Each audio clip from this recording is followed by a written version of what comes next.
What's up? This is Dylan Berry. So guess what? They tell me that I should start doing podcasts because everybody's doing podcasts. So guess what I'm going to do? I'm going to do a podcast. You know what I want to talk about? I want to talk about music and AI. Everybody's freaking out about AI. AI is kind of a beautiful thing and a horrible thing at the same time. It's probably going to be the zombie apocalypse all over again. I saw the Terminator. I know exactly what's going to happen. And no, John Connor ain't going to save us this time.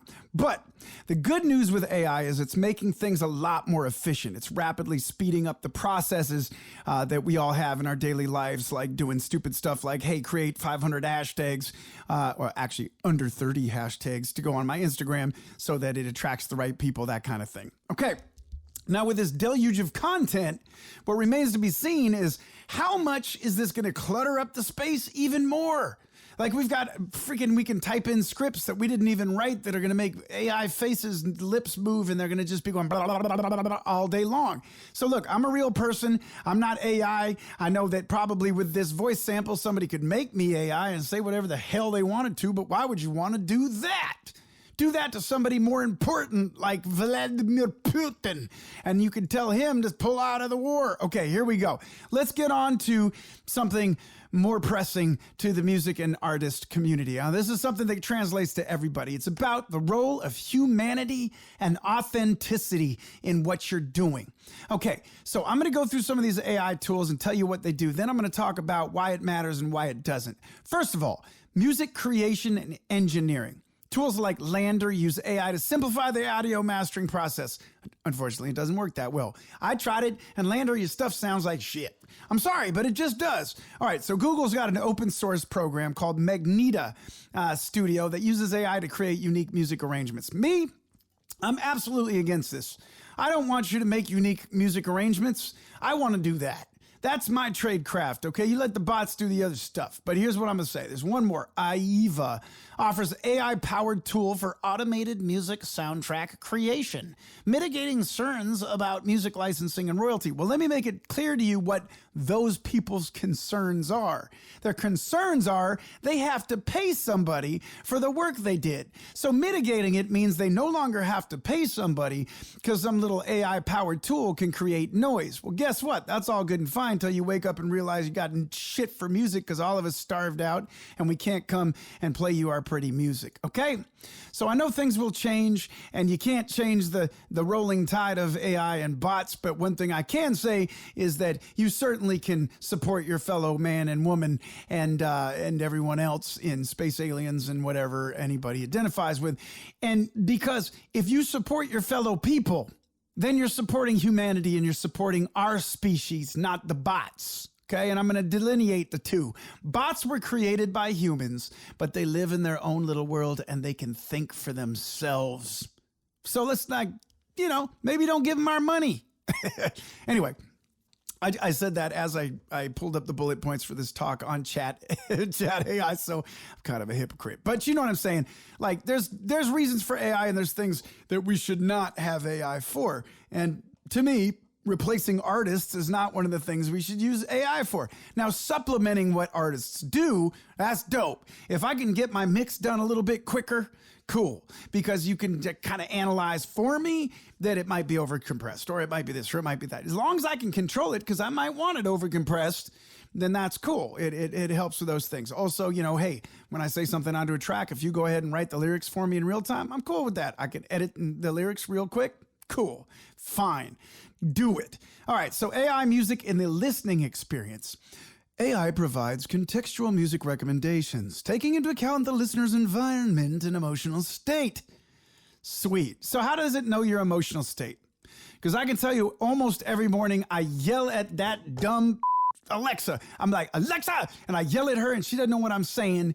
And I say, Alexa, do this. Play the best TED Talk. Da-da-da. She goes, okay, playing Bob Marley's early... I'm like, I didn't ask for that. So anyway, she needs to improve. Okay, Alexa, you need to improve or I'm breaking up.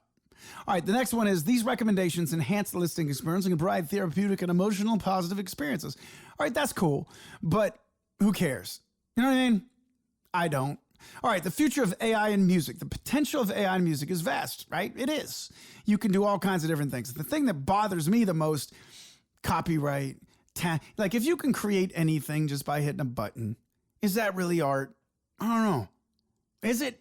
I think what'll start happening is people are going to do all those shortcuts because, come on, let's be honest, musicians are inherently lazy. All right, so you got to take those shortcuts, and then you can just start programming stuff automatically.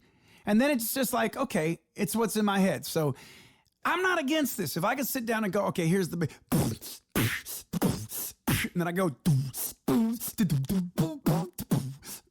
and then all of a sudden it just punches that out. And I say, no, I don't like the bass sound. Use the slap bass. It's like, then you got a Seinfeld's best. You know what I'm saying? And that's some funky shit. But all I'm saying is that's okay. In fact, Timberland will love that because he always just beatbox into the mic and then programs the beat around his beatbox. Good for you, bro. Now you just got this thing dialed where you don't even have to program after. So that's kind of cool. But again, it's going to make really stupid, bad musicians sound really good. And that always has bothered me. You know, as a tradesperson who's put all these hours into making music sound good and being progressive, I don't like the fact that anybody can go and all of a sudden a good piece of music comes out. That's not fair. It's not fair. It's not right. And I don't like it. Okay. So if you think about the negative aspects of AI in music, right? Authenticity and originality. So there was a song, AI generated song, that reached #1 on the Billboard Hot 100 chart. Now here's the bad part about that. A human being that's been starving and eating top ramen and driving in a really broken down old 1960s bus that's 0 to 60 in 18 minutes just lost a slot on the Hot 100 Billboard charts for some person in Silicon Valley who programmed in the perfect chord structure. Good for you. All right. What it all comes down to is this. We cannot, as a human race, support that. Let's not support fake art, all right? Let's not support music created by bots. Let's not support visual art created by bots. Let's not support that. Look, if you want to do my taxes and it goes, I'm all for it. But do not replace my Jimi Hendrix. Do not replace my Chris Cornell, my James Blake. Don't do it. I don't want you to. We still need humans to create human art. So that's a beautiful thing is you got to just support your fellow people. If you want to be lazy or you want to save money, or if maybe you're some big corporation who just wants to make a bunch of money, even though you're putting 1 million people out of jobs, fine. But you're going to rot and die in a very shallow, miserable grave with no friends and nobody singing at your wedding or your funeral, period. Okay? So, again, more things about AI that's very interesting. I kind of like this. It's interesting. You can do AI while performing live. And there's different things that can happen. It can analyze a musician's playing and provide intelligent accompaniment, right? That responds to the different things you're doing. It responds to the way you feel. And, if you start going, right, underneath the chord goes. So that's kind of interesting.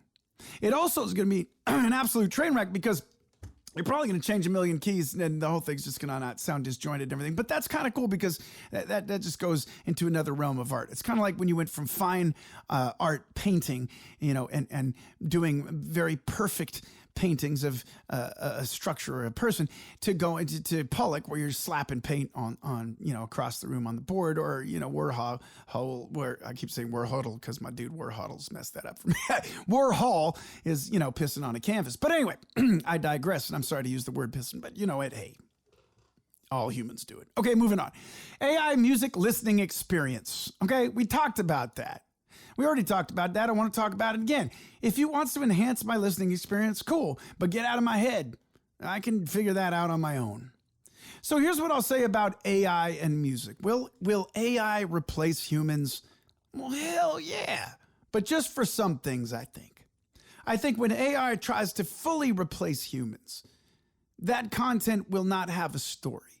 If the content doesn't have a story, it doesn't have a pulse. If it doesn't have something that you can relate to authentically in the human experience as a human, then it doesn't matter, right? It doesn't matter. This is about perceived value. If the perceived value is, well, there was an emotionless bot creature that created this song, why should I care? Well, then there's no value in that content. But if the perceived value is, look, I remember this dude singing, right? And he was on 3rd Street Promenade, little red-haired kid, right?